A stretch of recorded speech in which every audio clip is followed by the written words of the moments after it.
And as we just saw in one of the previous slides with Dr. Crow's talk, pharmacotherapy is one of the many different therapies we can use.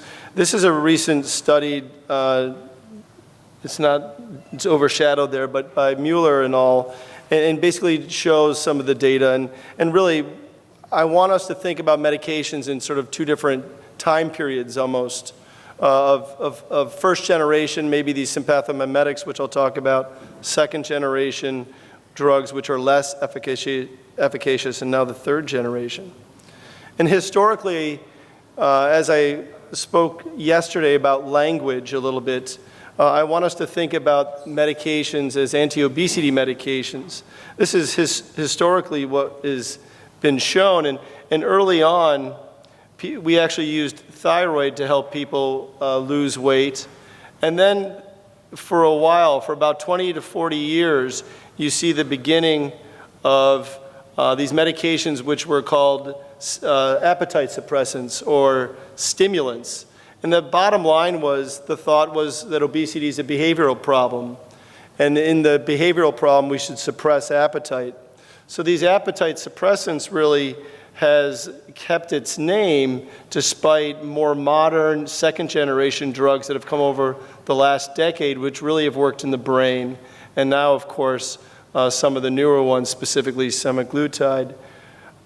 So again, I think as we've learned about the pathophysiology in this course, and as we've learned about how medications work both in the gut and the brain, we really want to talk about these medications as anti-obesity medications. And here's the list.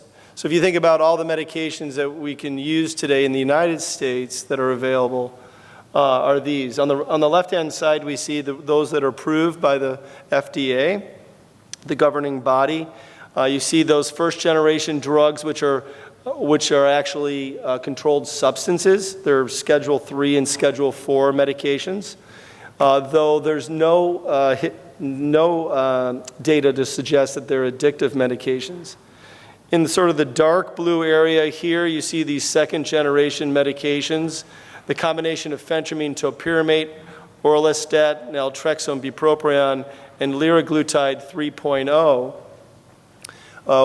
which were medications that were effective, used in the brain, but really not used by many. And again, if you look at the diabetes medications, you will also see, liraglutide. So what the company has done is increased the dose of liraglutide and shown that it has a dose effect on body weight.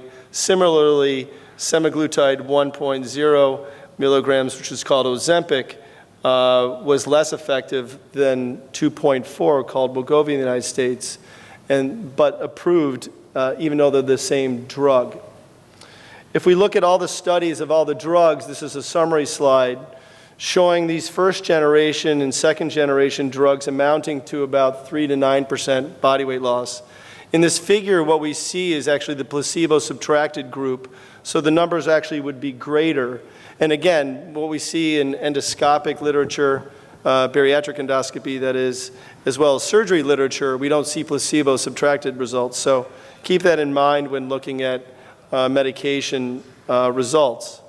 But these, again, are averages, and really what they met was this 5% body weight loss that the FDA required for a drug to be approved. Now, after 2021, so just in the span of 2 years, we've seen two drugs, the higher dose of semaglutide, again, really 15%, but subtracting placebo, 12.4%, and then tirzepatide in the highest dose, 20%. So clearly superior drugs in terms of their efficacy. But again, I want to remind you and impress on you that there is great heterogeneity and variation in the response to these drugs. So some people are very good responders and some people aren't. This is the naltrexone bupropion called Contrave in the United States, and this was a 1-year study. And again, if you look at the curve and the number of individuals represented by one line, you see even in the placebo group, some people lost more than 30% of their body weight. And clearly, there's a whole cohort of people who lost more than 20%, which is what we just saw with the highest dose of tirzepatide. If we're looking for guidelines, we actually have to go back to 2016 in terms of pharmacotherapy, and this is by the Endocrine Society, and that's a good reference. In terms of, if you want to take a picture really quickly, there you go. In terms of the BMI criteria, we still look at BMI criteria to drive. As I said yesterday, these really aren't guidelines, they're anti-guidelines. They tell us what we can't do. So we can't use a medication if it's under 27 with a comorbidity or under 30 in terms of BMI. We have no guidelines around ethnicity and how ethnicity can impact BMI. I want to talk about a little bit today about thinking about responders. You've heard me talk about that in my previous talks. And again, responders would be people who achieve about 5% weight loss in the first 3 months. And I use that timeline as a yardstick of really measuring whether they're responders or not. If somebody is gaining weight before they get put on a medication, weight loss might not be achieved. Even weight stability, if the trajectory is going up, even weight stability would be an effective use of the drug. So try to use them when someone's weight stable, or clearly appreciate the fact that if somebody's weight trajectory is going up and they stabilize, that could be an effective or response, a good response to a drug. And again, I think it's very important, which we haven't done in the past, but we're talking certainly about combination therapy now, is that if a drug works and then they hit a plateau, that doesn't mean that you take the drug away. That means you probably add a different drug, just like we do to treat hypertension or hypercholesterolemia. And I really think, again, education of the patient, understanding, as I showed you in the action study yesterday, that patients come to our offices already holding some bias, that the obesity is their fault, and that these medications are dangerous, or that surgery is dangerous, as the surgeons in the crowd have seen. But understand that these are long-term medications. And that's a big buzzword in the media in the United States right now, is that, how dare we think about taking somebody off these medications? But we do that in every single other disease. Yet again, our own bias gets in the way of assessing somebody on these medications. So where do they work? This is a larger slide that can be discussed in a talk in itself. But just to give you an overview of the medications that are currently available, work both in the gut and the brain. Most of these second-generation drugs, phentermine and topiramate combination you see on the left, naltrexone and bupropion combination on the left, work in the arcuate nucleus of the hypothalamus, trying to stimulate the POMC neuron, which then drives down food intake and increases energy expenditure through MC4 receptors. But again, I want you to appreciate that these medications work not only in the hypothalamus, but outside the hypothalamus. That's why we see reports of people on these highly effective GLP-1 and GLP-1 combinations have descriptions of thinking differently on these drugs, having different food preferences on these drugs. It's not only about an appetite suppressant as we've traditionally talked about these drugs. This is a patient and a patient's graph, and I want you to appreciate this is a matter of time, about 10 years' time. And you see the weight on the left-hand side in pounds. And you see multiple attempts at weight loss, which I don't have representing arrows. But she came to me with a BMI of 40, and if she came to a psychologist, maybe she gets psychological interventions. If she goes to a dietitian, she might work on her diet. If she goes to a surgeon, she might get surgery. But she came to me, so perhaps that's where we are in our treatment paradigm of provider-initiated treatments. She went to me and she got Contrave, which is a naltrexone bupropion. She had talked about having more hedonic eating patterns of wanting and cravings. And I thought that would be a good effect, and it did. She lost about 10% of her body weight. Clearly, as you saw earlier, that's a strong response to a drug. And then semaglutide 2.4 came out in 2021, so I put her on that, and they had a coupon program, so it was only $25 for 6 months.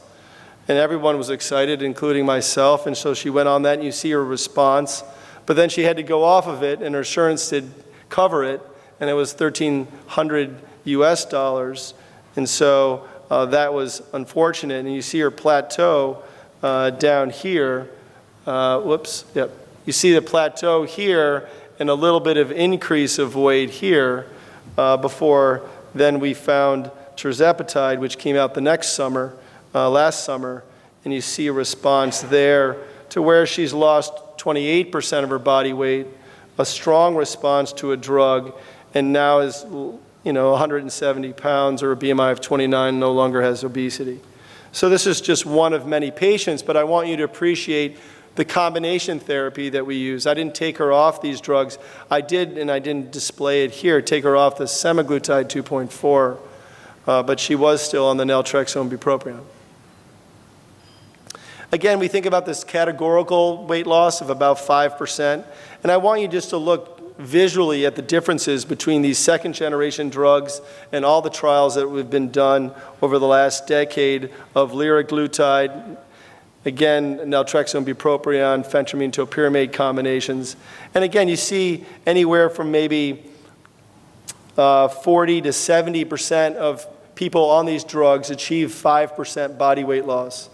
And I want you to think about this as we go through slides over the next 20 minutes. But when we had semaglutide came out, and that was 92% of the people in the trial lost at least 5%, and with tirzepatide, 96%. So again, clearly different. So again, talking about responders, you put them on a medication. I usually follow up, maybe ask them if they have any side effects 1 month after, but really look at that 3-month interval. If they've achieved that 3 to 5% body weight loss, I continue the medication. But if they don't, I change it up and start another medication. I don't give up. I don't stop. Here's another patient that I had, and you see again just graphically weight stability for a period of 7 or 8 years here. So how did I get her down? In the green arrow, she went on a lifestyle intervention and did pretty well. Went from a BMI of 35 to 32. She was put on phentermine, which is available in the United States, a cheap medication that increases norepinephrine in the brain. Traditionally thought to be an appetite suppressant, but we know that it may do more than just that. And she had a remarkable response. Also, the story, why I show this slide is that after all these years of being within about 10 pounds, she doesn't take the phentermine every day. She takes it about every 3 days or so. So again, we have to appreciate that individual variability in our patients. So why 3 months? Well, there are few studies, and this is just one, show that early responders, it predicts longer-term weight loss. So this is with liraglutide 3.0 versus placebo. And looking at people who responded well, which was that over 5% body weight loss after 3 to 4 months, at the 4-month part, you see that even if they're in the placebo group, the response to the treatment, whatever it was in the placebo arm, and certainly the drug, predicted a better outcome in those who didn't respond. So for the dietitians out there, the psychologists out there, maybe think about 3 months as a yardstick for whatever intervention that you want to put them on, a certain diet, for example. And if they don't respond after 3 months, maybe find a different diet, a different macronutrient mix. If they're all excited to do intermittent fasting, go ahead, do it. But give them a time frame. If you're not losing 5% of weight, maybe you're just not responding to that intermittent fasting strategy. And let's move on. And that's what we need to do a better job at doing. So how do I think about medications? Certainly I think about the efficacy, as you said, as you just saw, but also a double benefit if they're helpful in another way. And cost and side effect profiles certainly are the balance there. When I talk about the double benefit, I talk about this. Are these medications useful in other disease states? So even though they may not achieve certain weight loss outcomes, can they achieve other outcomes? For example, metformin here, which we typically think about for diabetes, actually I use in people who are on psychotropic medications. These medications work in the brain, specifically the histamine 1 receptor, and they drive food intake in that individual. So if you have people on lamotrigine, haloperidol, olanzapine, clozaril, these generic, if they have schizophrenia or bipolar disorder, these medications will force them to eat more food. So ask them the question if they eat at night or if they eat after dinner. That's not a behavioral problem. That could be just the drug. And what metformin may do through various mechanisms, including, various mechanisms, can block that signal. Certainly these people might have to be on the medication. I know topiramate isn't used in this country, but certainly a very good migraine medication and can be used with weight as well. I don't know how to get rid of that red dot there. And I mentioned this yesterday in talking about bariatric surgical patients. I think it's really important to ask more than we typically do, specifically about their hunger, about their fullness, about whether they have cravings or desire for certain foods. That may be an indicator that we have to look really farther, or at least continue to ask this in patients. If we look at some of those gut hormones that we talked about yesterday, I want you to appreciate that there's a very rhythmic response to some of these hormones, like ghrelin you see in the red, CCK, insulin, and amylin, which I'll talk about in the dotted green.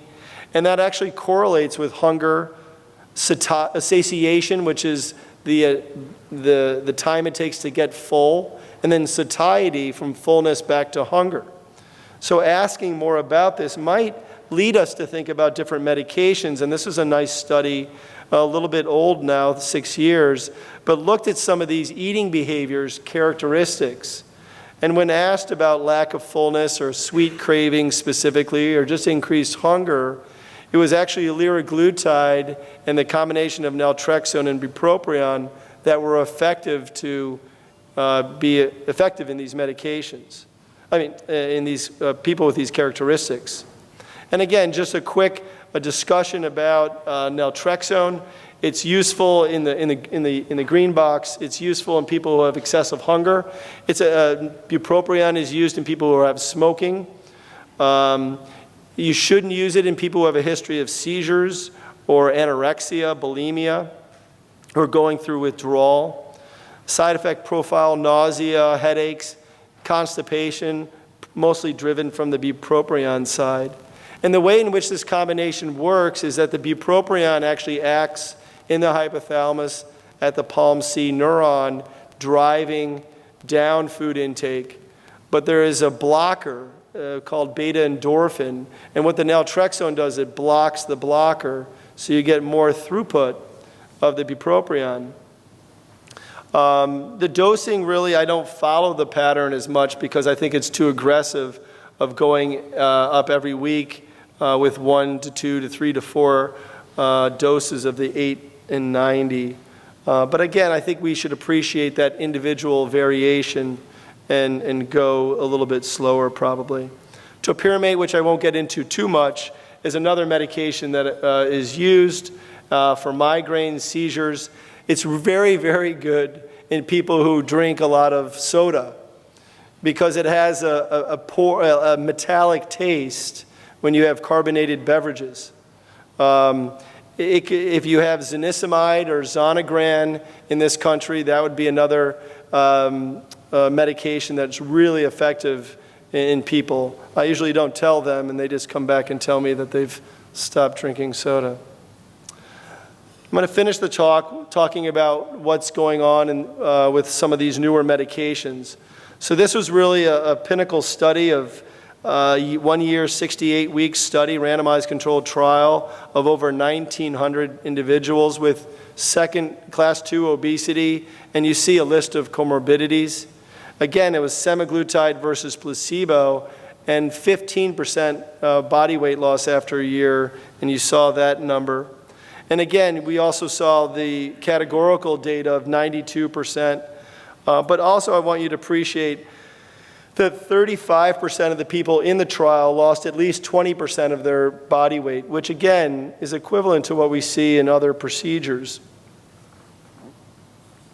A lot of people ask the question, what's better, the oral medication called Rybelsus in the United States or the injectable? And these were two studies that were done, the SUSTAIN 1 and the PIONEER 1 study.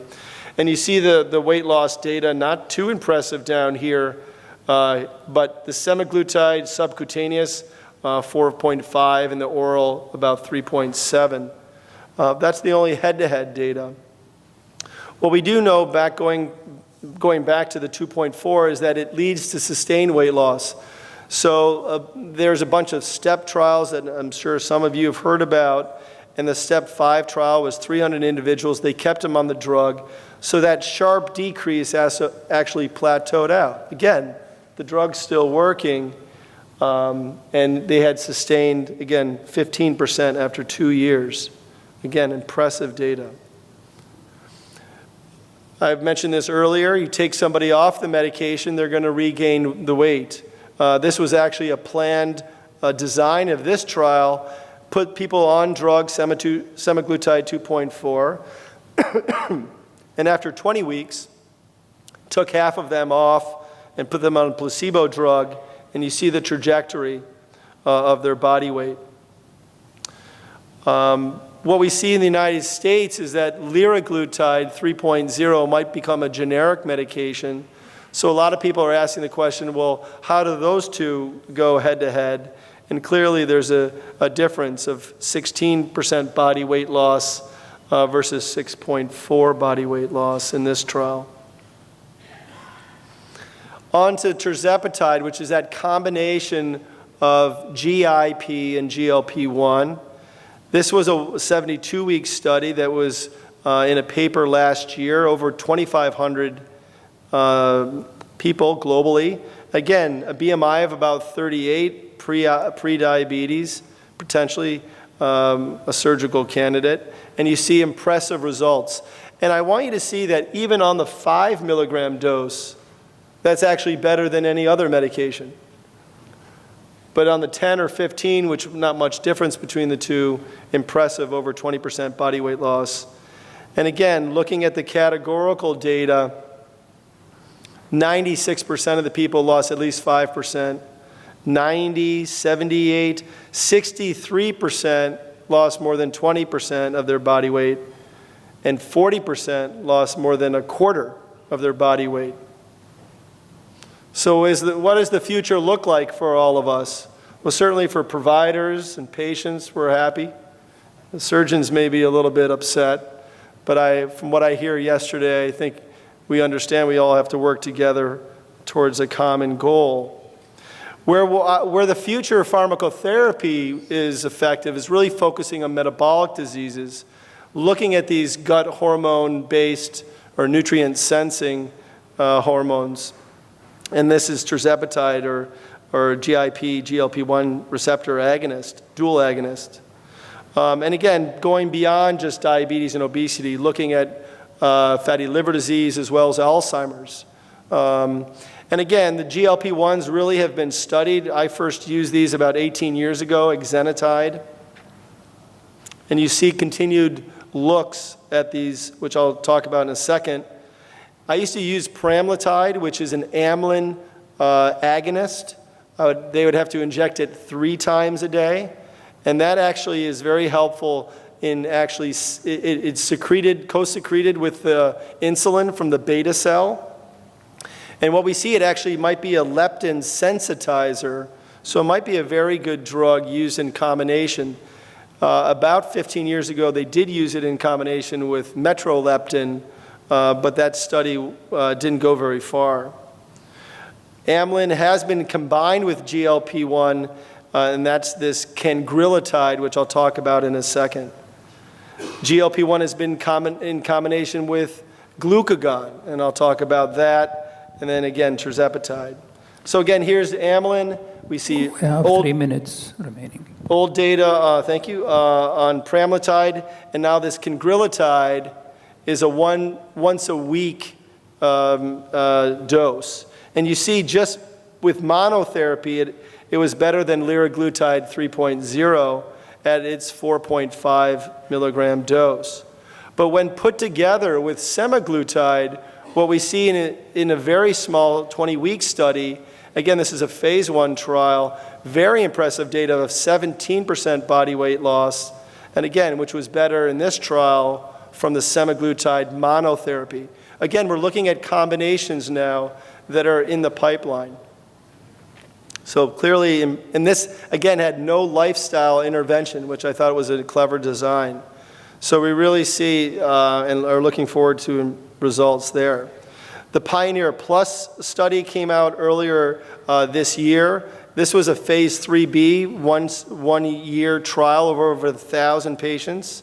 And this was that oral dose that I showed earlier, which was the highest dose is 14 milligrams. And in this trial, they used 20 and 25 milligrams. And clearly you see in the graph that there's a dose-related effect. The Oasis trial there. Again, high dose, 17.4% body weight loss with an oral dose of drug. So more GLP-1 is driving body weight loss based on this. This is a repeat study. Let me move on to the other oral GLP-1. This is a smaller GLP-1. So what they found is that the smaller the molecule, the better penetration into the brain. That's why in the United States, dulaglutide or Trulicity is less effective in body weight. This is, they just nickname it Orpho. It's orforglipron, which I can't say very well. But again, almost 15% body weight loss in a 36-week trial, and you see some of the categorical there. One of the most impressive studies that came out this summer was the use of semaglutide 2.4 in patients who have heart failure. As we know, when people have heart failure or HFpEF, which is heart failure very specific to the obesity phenotype, we see significant changes in risk, increased risk in their own cardiovascular mortality. So they looked at this Kansas City ranking score, which is this KCCQ-CSS, which I'm not going to go into, but basically is looking at symptoms of heart failure, and showed when on this drug, after 52 weeks, there was an improvement of these symptoms that patients with heart failure typically get. In the bottom left, you see the weight weight results, 13.3% body weight loss in these people who have heart failure. Their functional capacity went up on a 6-minute walk test, and they had decreased inflammation. So all around, this is showing us that in people who are sick, these drugs are working and working well. And soon, in 1 month, we'll see the results of the SELECT trial, which is the cardiovascular outcome trial with semaglutide 2.4. They looked at hard endpoints, and you saw an earlier talk looking at MACE criteria with surgical patients. But again, this is people who went into the study with a prior heart attack, stroke, or peripheral arterial disease. So they were very sick, what we would nickname vasculopaths in the United States, and they were put on this drug. And they looked to see how many people had an end result, which they didn't want to see, but they saw. And we see in surgery 40% reduction, and with this medication there was a 20% reduction. So where are we in the next stop? Well, this is a triple agonist called retatrutide, currently in clinical trials, phase 3 clinical trials. This is the next stop for looking at triple therapy. It's tirzepatide plus glucagon. Very impressive phase 1 trial, which just the take home here is increased energy expenditure with glucagon receptor activation. I'm going to go through this quickly to get to this data. This was a New England Journal article that came out not too long ago looking at weight loss. I want you to look at the impressive 24% body weight loss after 1 year in the higher doses. And look at the categorical data. First drug ever where everybody in the trial lost 5% of their body weight. Almost everybody lost 10%. And if you go down the line, 26% of the people in the trial lost over 30% of their body weight. Now that is truly impressive for 1 year data and clearly is at the level of what we see after bariatric surgery. The other data that had come out is that CagriSema phase 2 results. You saw the phase 1 earlier. Phase 2 is 15% body weight loss. Again, impressive. And the last molecule I want to talk about is not a GIP receptor agonist, but a GIP receptor antagonist together with GLP-1. This is an Amgen or AMG 133. And this is a delivery of a once-a-month injection, and you see impressive data, which I'll show here, 3 months injection, and you see impressive data after 3 months in one single dose.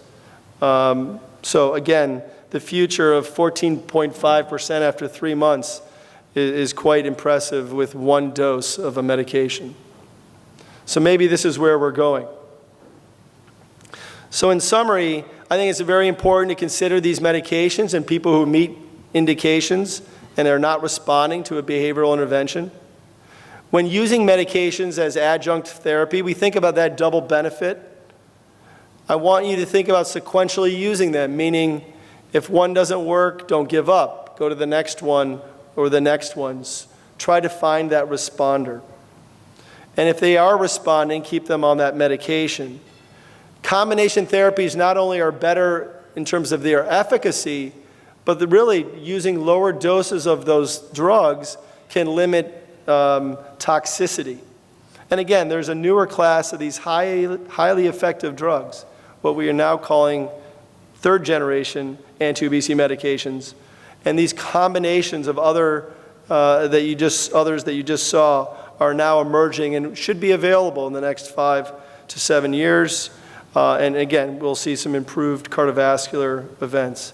Again, I invite you to come to Cleveland to visit us. We'd be glad to have you. And thank you for your time in listening to me today.